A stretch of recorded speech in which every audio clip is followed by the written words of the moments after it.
Salut mesdames, mesdemoiselles et messieurs, chers téléspectateurs, téléspectatrices, chers amis de partout, chers frères et sœurs en Jésus-Christ.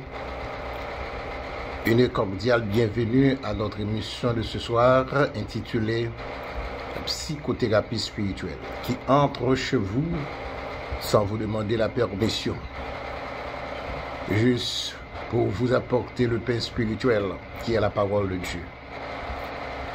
Je ne cesserai pas de vous demander votre support en aimant, commentant, partageant et abonnant mes vidéos.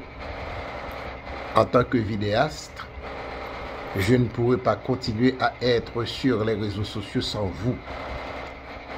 Vous êtes très spécial pour moi et je compte sur vous pour la gloire de Dieu. Aujourd'hui, nous sommes le dimanche 16 mai 2021. Voici la lecture du jour. Le fondement scripturaire du jour, c'est 1 Corinthiens le chapitre 15, verset 1 à 11 et Matthieu le chapitre 28, verset 16 à 20. Nous lisons ce qui suit.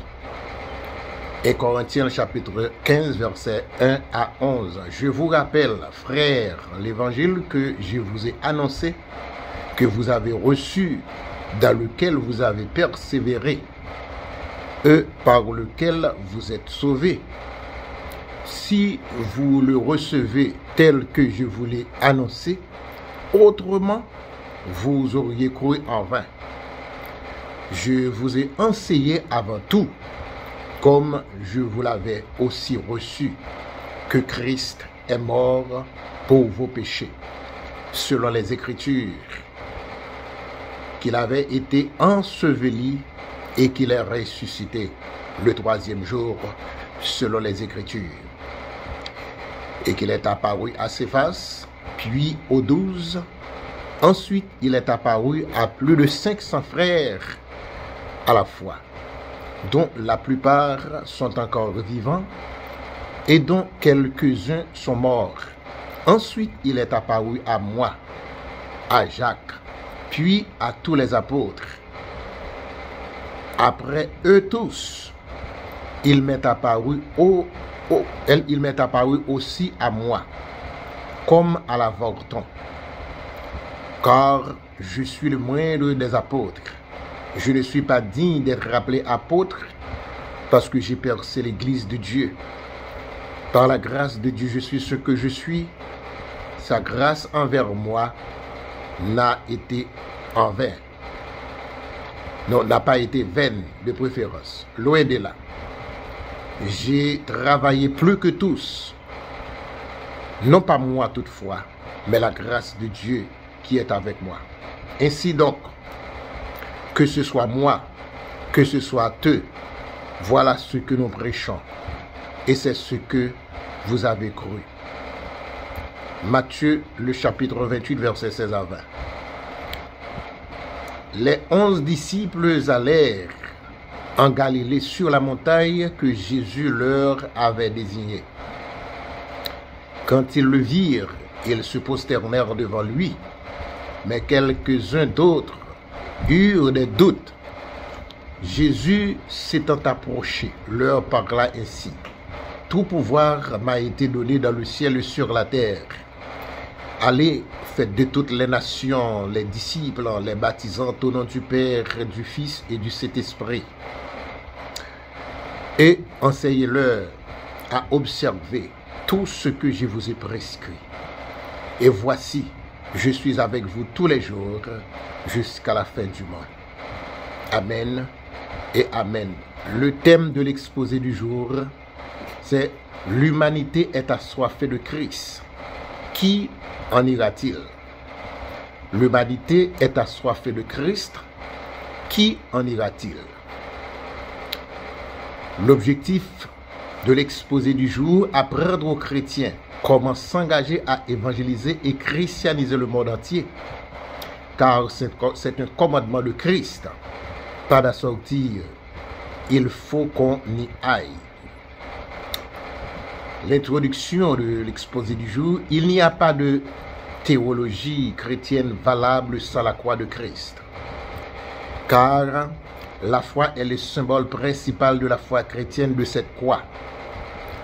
Dans le mot Christ, il existe plusieurs branches ou doctrines théologiques dont Christ est le tronc, telles que le christologisme ou la christologie, le christianisme ou la christianisation, le christocentrisme ou la christologique, ou la christocentrique, Jésus-Christ, et j'en passe.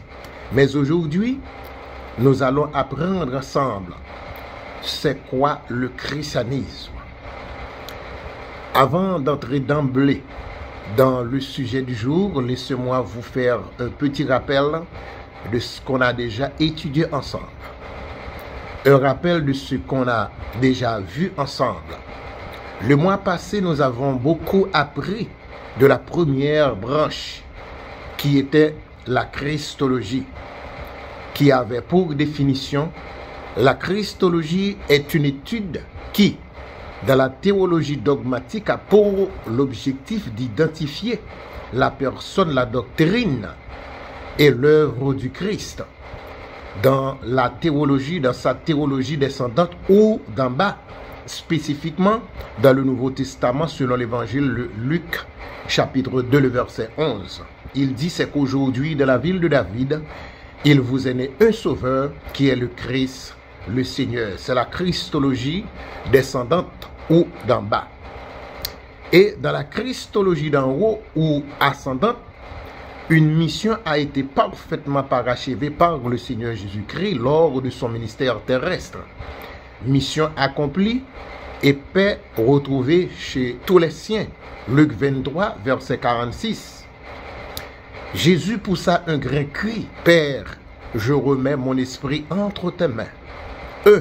Sur ces mots, il expira.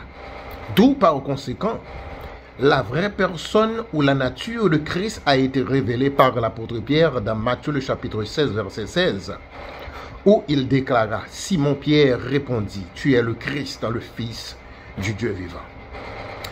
C'est ce que nous avons fait, nous avons appris déjà le mois passé.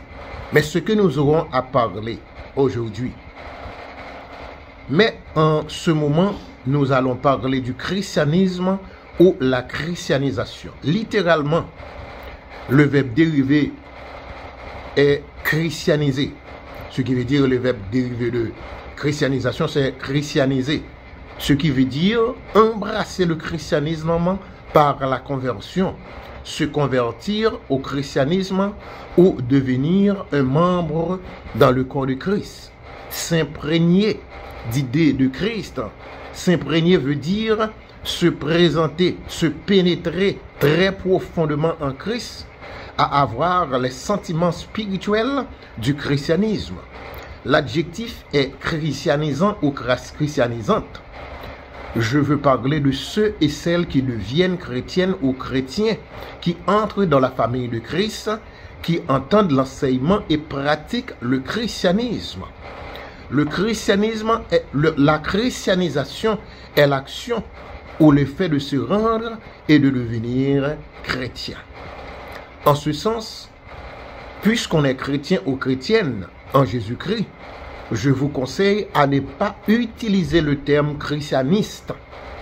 Je dis christianiste pour vous qualifier comme étant partisan de Christ, car ceci contient des enjeux assez graves à éviter.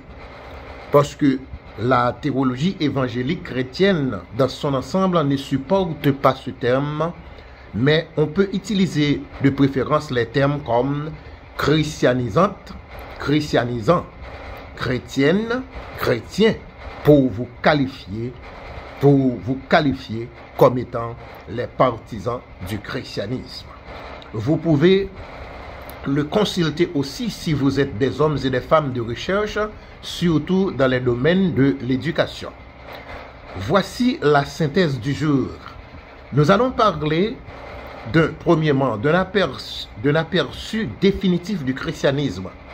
Deuxièmement, l'étymologie du christianisme et la christianisation.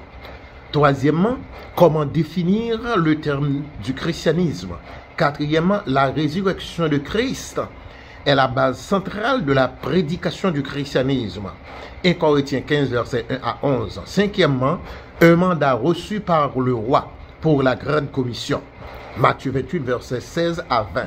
Et puis sixièmement, c'est la conclusion. Comme je vous l'ai dit, nous allons passer avec la section A, un aperçu définitif du christianisme. Les définitions de christianisme et christianisation. Il existe plusieurs types de christianisme. Celui de christianisme d'orthodoxie et le christianisme évangélique. Nous, les théologiens évangéliques chrétiens, nous croyons dans le christianisme évangélique qui se définit comme ça. Le terme évangélique est au départ un simple adjectif découlant du mot évangile. L'évangélisme a ses origines dans la racine de la réforme luthérienne du XVIe siècle et les mouvements de réveil qui ont suivi. C'est là notre croyance. Section B. L'étymologie du christianisme et la christianisation.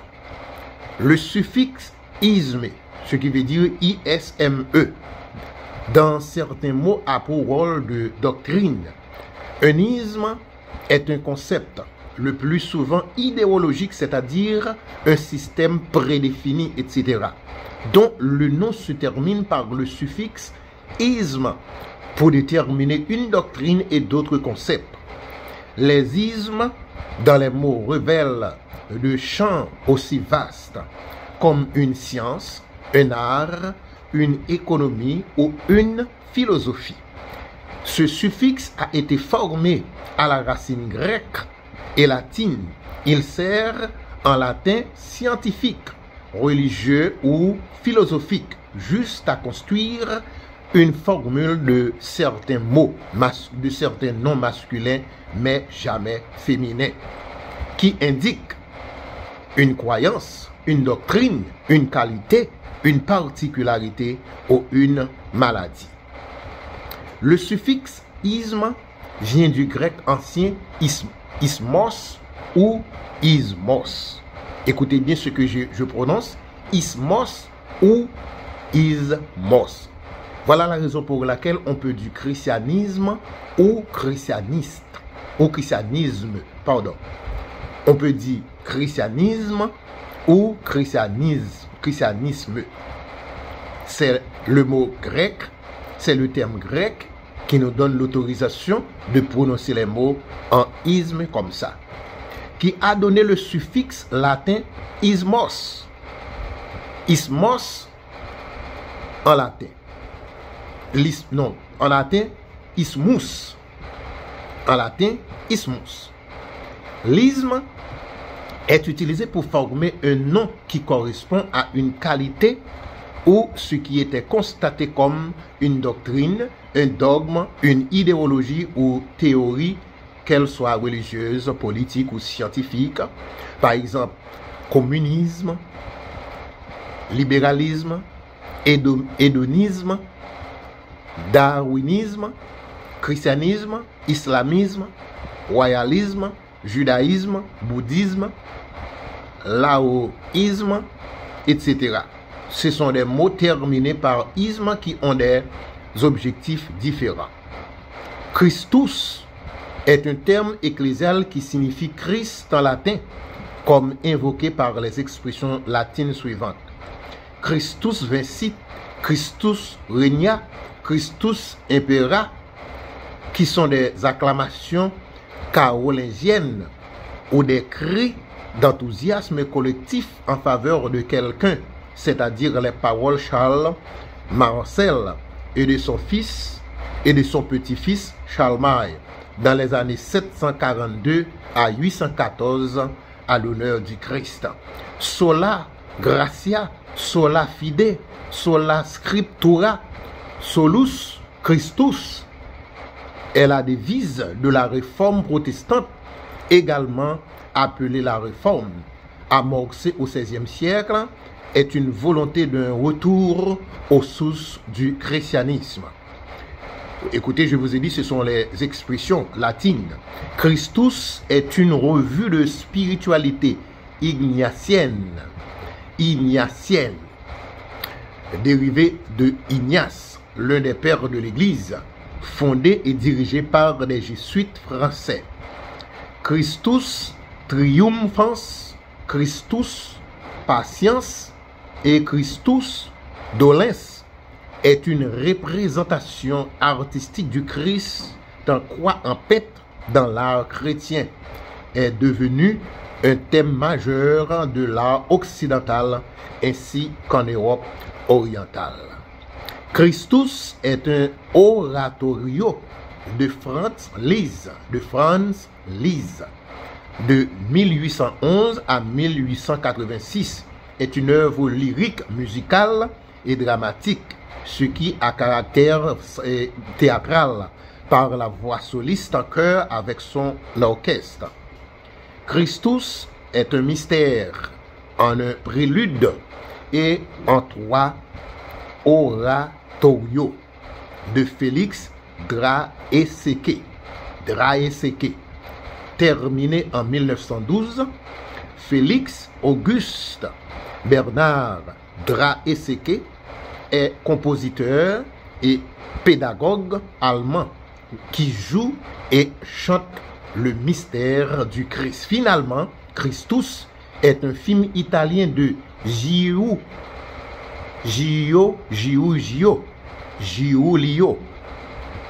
C'est un thème italien de Giulio Antanorio. Giulio Antanoro, de 1916, sur la vie de Jésus. Toutes ces présentations restent et demeurent des expressions latines christianisées. Le mot christianisme vient du grec chrismos, christianismos. En latin, Christus, christianismus. En hébreu, Messie, Machia, ce qui signifie celui qui a reçu l'onction du Père. Onction de Dieu veut dire celui qui est consacré, ordonné, baptisé et choisi par Dieu spécifiquement pour le Christ d'après sa mission prédestinée. Avant que j'aille oublier, il va falloir que vous n'oubliez pas que le nom de Christ, le nom de Jésus-Christ a été donné par les chrétiens à Jésus. Ils l'avaient considéré comme étant le Messie prophétisé dans l'Ancien Testament. Ce mot onction, originellement, a été attribué à des personnages différents dans la Bible, par exemple, aux prophètes et aux rois. Ce nom désigne, dans le judaïsme tardif, un personnage qui viendra à la fin des temps restaurer la royauté de Dieu en Israël. Voilà pourquoi donc je vous l'ai dit tantôt, le nom de Jésus-Christ a été donné par les chrétiens à Jésus qu'ils considéraient comme étant le Messie prophétisé dans l'Ancien Testament. Le mot chrétien n'est pas utilisé par les évangiles pour désigner les disciples de Jésus. Ceux-ci sont habituellement appelés les Galiléens ou les Nazaréens.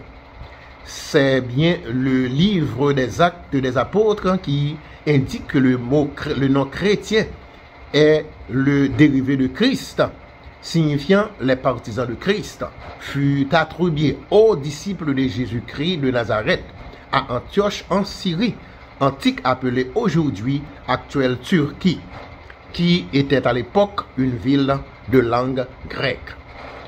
La référence la plus ancienne connue pour le terme christianisme se trouve dans la lettre d'Ignace d'Antioche aux Magnésiens à la fin du 1er siècle. Qui était-il, Ignace? Il est né en Syrie, une province romaine, en l'an 35 après Jésus-Christ, et mort en martyr en 110 à Rome. Selon le martyr d'Ignace, Ignace fut arrêté par les autorités et transféré à Rome pour être mis à mort. Dans l'arène, pendant la persécution de Trajan. On espérait ainsi faire un exemple afin de freiner l'expansion du christianisme. Au contraire, sur le chemin qui l'amenait à la mort, il rencontra et encouragea de nouveaux chrétiens, écrit des lettres aux Éphésiens, aux Magnésiens, aux Tralliens, aux Philadelphiens, aux Smyrniens et aux Romains. Pendant qu'il fut en route pour aller mourir, il profita l'occasion pour christianiser, évangéliser les gens de différents pays, à pénétrer profondément en Christ et en devenir des disciples. Ignace était un exemple, l'un des évangélistes chrétiens de son temps, comme celui qui pratique le christianisme en amenant le monde inconverti à Jésus-Christ et à devenir les chrétiens. Troisièmement, comment définir le terme du christianisme? Pour répondre à une telle question pareille, on va faire face à de diverses interprétations qui sont surtout religieuses, qui est aussi un danger commun tant sur le plan spirituel. Et à ne pas oublier à faire différence entre la religion et le christianisme. Les religions sont multiples ces jours-ci. Payez attention, frères et sœurs en Jésus-Christ. Je vous en supplie, faites beaucoup d'attention. Pour être sûr qu'on est entre autres sur les bonnes voies spirituelles. Le secteur païen a répondu ainsi à cette question. Le christianisme est une religion abrahamique. Ce n'est pas vrai. J'aimerais que vous mettiez ça en mémoire. Pour les vrais chrétiens, le christianisme n'en est pas une religion, mais c'est plutôt le mode de vie ou la manière de vivre le Christ, l'état d'âme et la relation du croyant avec son Christ. Si vous lisez ces textes, vous trouvez des aides. Vous trouvez des possibilités nécessaires pour comprendre ce qu'on appelle la vie du croyant avec son Christ. Romains 6, verset 23. Nous lisons, car le salaire du péché, c'est la mort, mais le don gratuit de Dieu, c'est la vie éternelle en Jésus-Christ. Romains 8, verset 1, il n'y a donc maintenant aucune condamnation pour ceux qui sont en Jésus-Christ. Dans Jacques, le chapitre 1, verset 5, nous lisons, si quelqu'un d'entre vous manque de sagesse, qu'il la demande à Dieu, qui donne à tout simplement et sans reproche, et elle lui sera accordée. Le monde des païens est haineux du christianisme. Il ne veut pas donner à Christ tous ses mérites, toute sa gloire, mais un jour ils seront très regrettés. Le christianisme est la doctrine biblique, spirituelle et divine, mais non la religion. Celle-ci est fondée sur l'enseignement de la personne, les œuvres et la vie de Jésus-Christ. Je reprends pour vous, frères et sœurs. Le monde des païens est haineux du christianisme. Il ne veut pas donner à Christ tous ses mérites, toute sa gloire, mais un jour, ils seront très regrettés.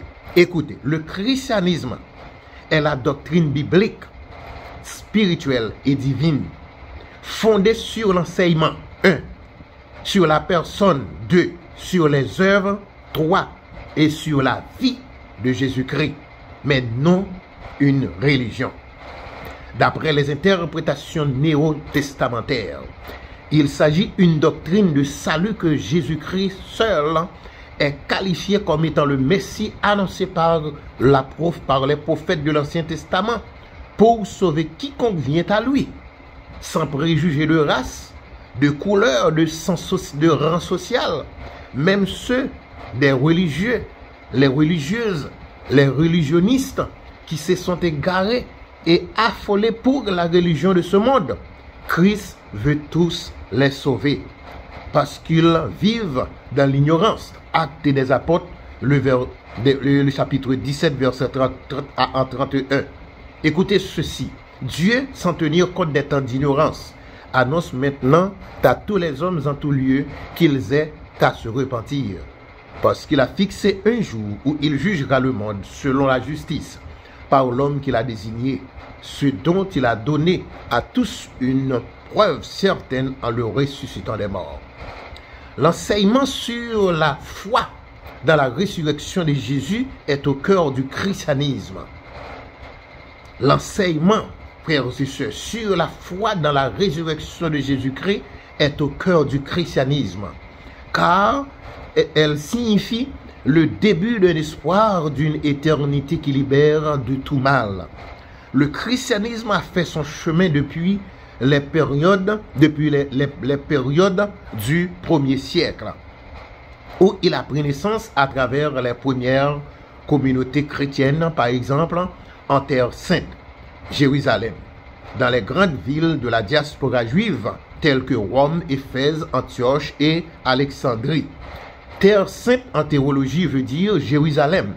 La Terre Sainte en grec, Algioi Tapoi, en latin Terra Sancta, est le nom donné par les chrétiens à la région où est né et a vécu le Seigneur Jésus-Christ, avec une importance toute particulière accordée à Jérusalem comme lieu de sa mort et selon la foi chrétienne de sa résurrection.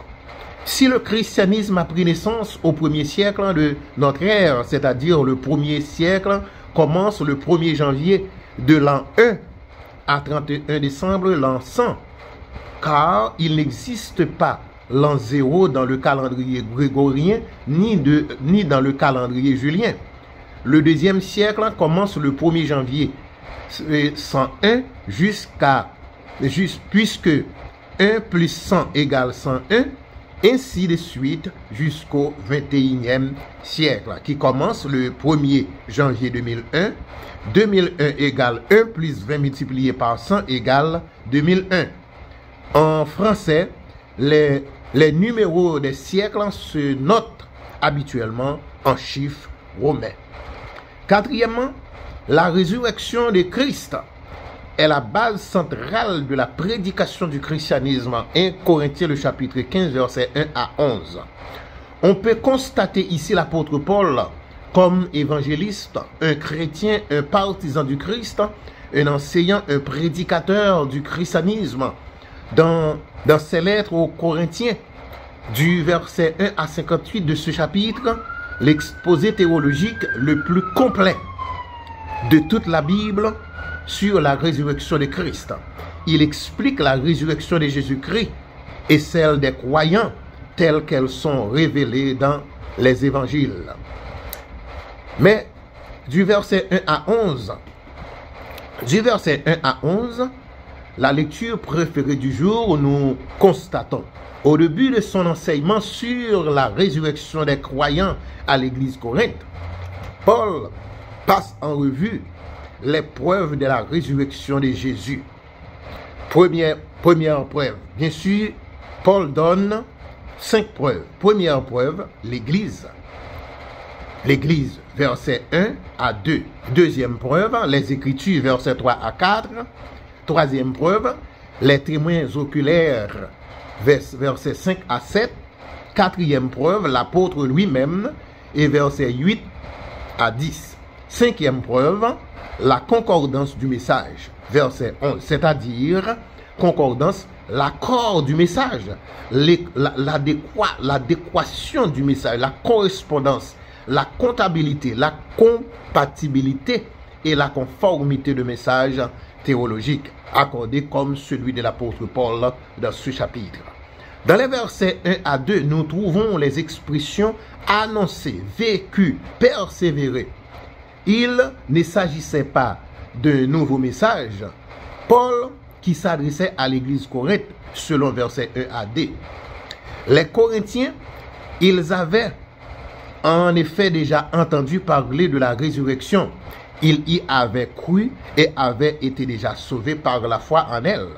Spécifiquement, dans le verset 2, l'apôtre mentionne: si vous avez reçu un autre enseignement, ou autrement, vous aurez cru en vain.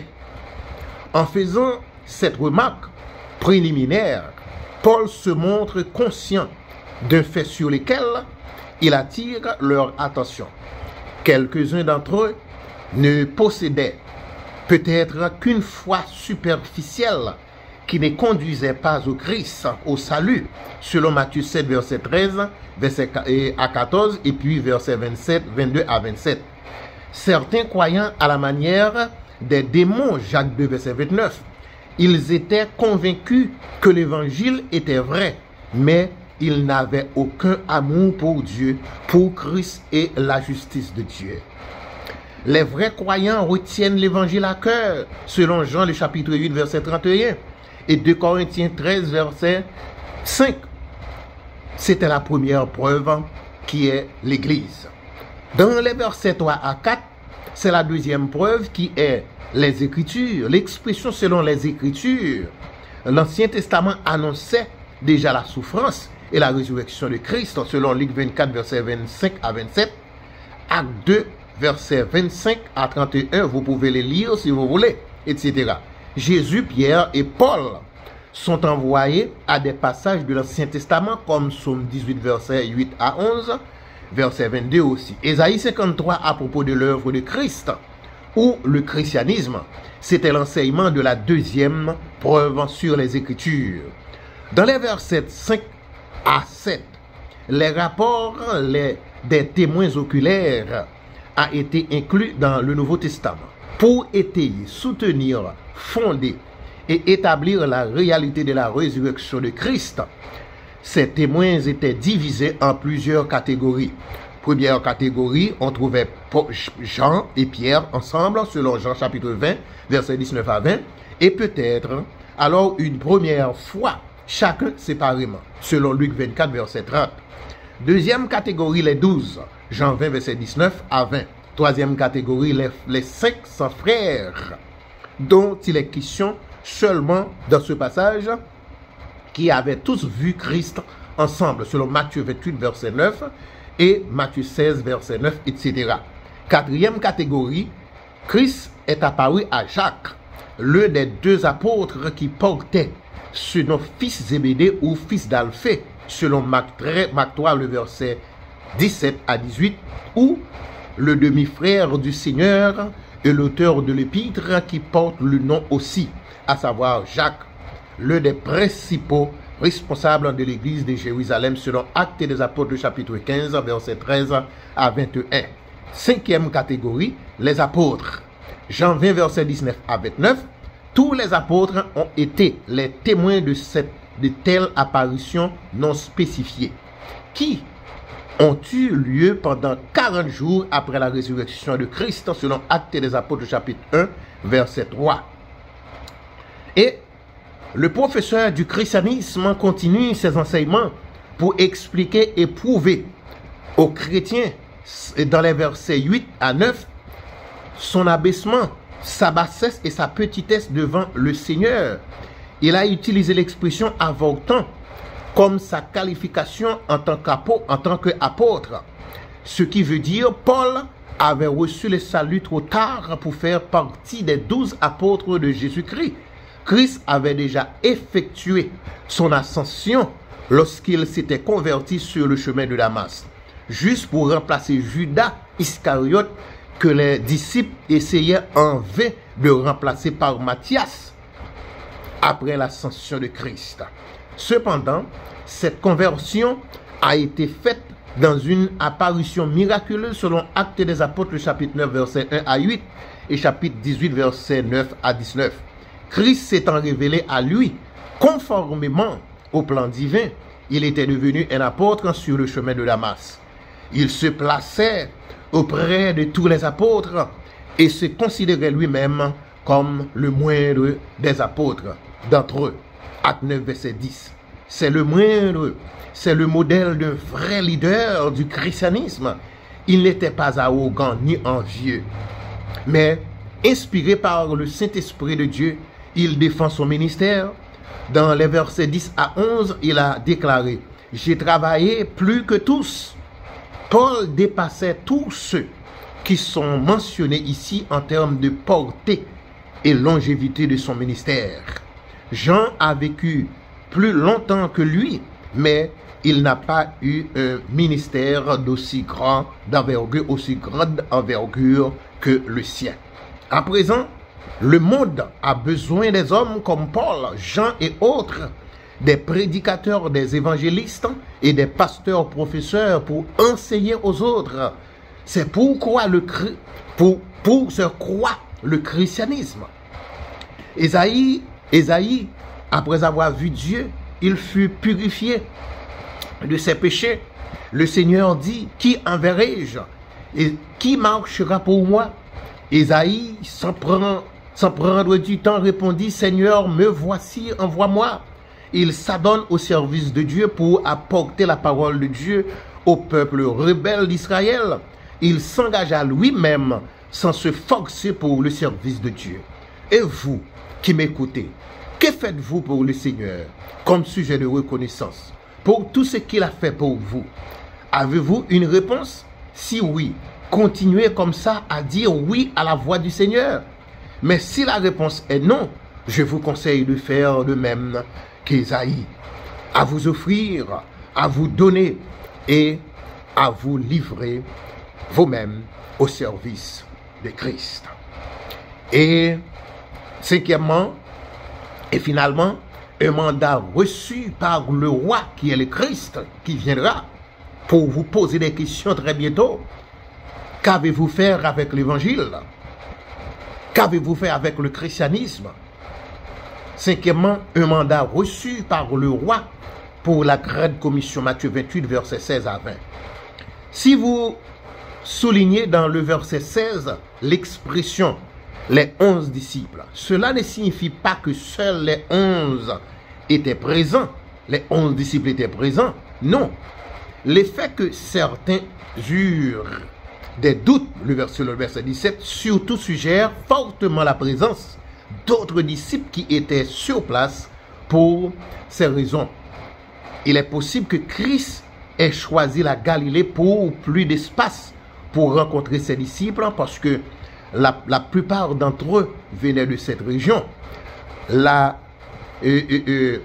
grand recensement, le grand rassemblement des disciples mentionné par Paul aussi en 1 Corinthiens 15 verset 6 je crois a pu se dérouler là-bas en Galilée selon le verset 7 de ce chapitre. Dans le verset 17 de Matthieu 28, nous avons une autre expression intitulée « Quelques-uns eurent des doutes ». Cette simple phrase constitue l'un des innombrables témoignages de l'intégrité de l'Éternel. L'honnêteté transparente d'une telle affirmation démontre que Matthieu ne tentait en rien de passer sous silence, ni même de couvrir certains faits qui auraient pu porter atteinte à la perfection de moments aussi glorieux. Alors, il a tout rapporté. Certains avaient vraiment des doutes concernant si c'était exactement le Seigneur ressuscité. Dans le verset 18, le Seigneur Jésus va parler avec la foule, mais spécifiquement avec ses disciples. Il commençait par cette phrase: « Tout pouvoir m'a été donné dans le ciel et sur la terre ». Cette même déclaration est faite aussi dans le chapitre 11, verset 27 et Jean 3, verset 35. Christ reçoit l'autorité souveraine et absolue de toutes les choses et dans le ciel et sur la terre. L'autorité menacée par Satan, le diable, dans le chapitre 4. Vous vous souvenez l'histoire de Christ avec Satan dans Matthieu, le chapitre 4. Dans le ciel et sur la terre.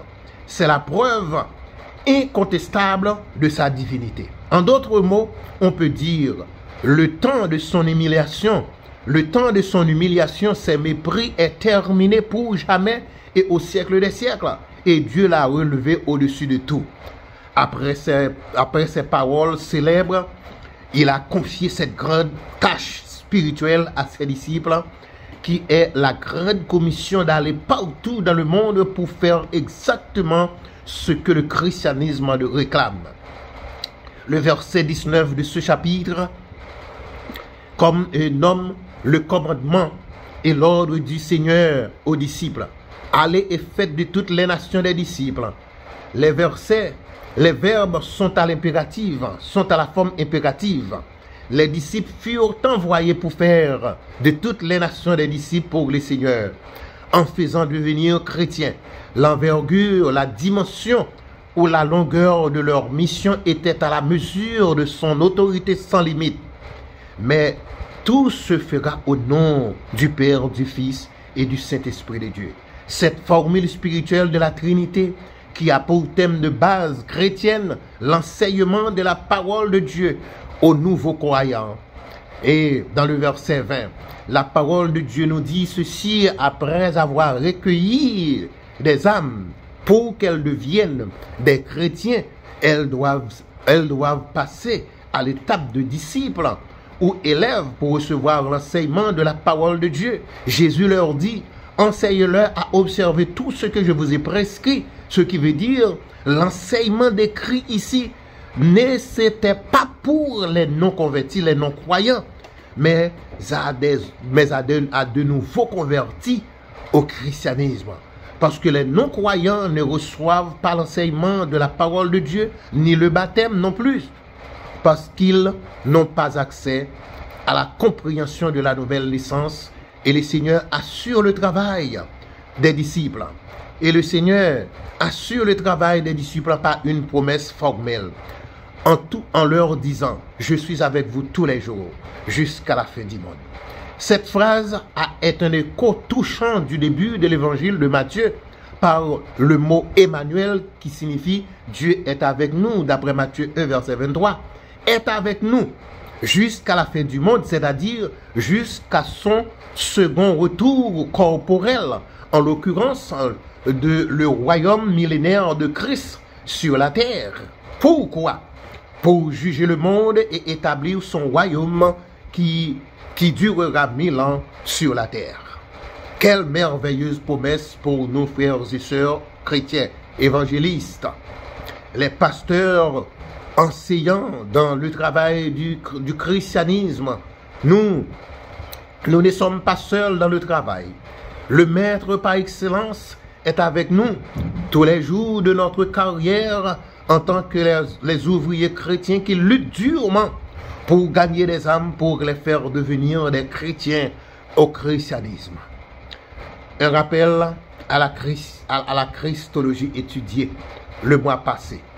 Le christianisme est le mode ou la manière de vie du croyant avec son Christ, mais pas une religion. Un rappel définitif du christianisme, l'étymologie du christianisme et la christianisation. Comment définir le terme du christianisme? La résurrection de Christ est la base centrale de la prédication du christianisme. Cette question est pour vous qui m'écoutez. Quel mode de vie avez-vous avec le Seigneur Jésus? Quelle est votre relation avec Christ? Le christianisme est-il pour vous une religion comme le dit le monde des païens? Êtes-vous prêt à vous engager dans la grande commission, à la recherche des disciples, pour qu'ils deviennent les partisans du christianisme? Souvenez-vous de la définition du christianisme, qui s'est christianisé, c'est-à-dire embrasser le christianisme par la conversion, et évangéliser les autres à devenir partisans du Christ, etc. Nous sommes arrivés à l'heure pour vous laisser. Soyez bénis de l'Éternel en écoutant à chaque instant cette émission intitulée Psychothérapie spirituelle.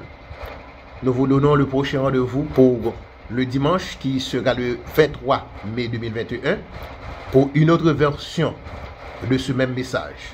Cette fois-là, ce sera en créole pour nos chers créolistes, à la gloire de Dieu. Je vous encourage à aimer, partager, commenter et abonner à mes vidéos. C'est la seule façon sine qua non que vous pouvez me supporter sur les réseaux sociaux. Comme vous connaissez déjà le mot d'ordre, c'est un devoir pour moi de vous aimer bien.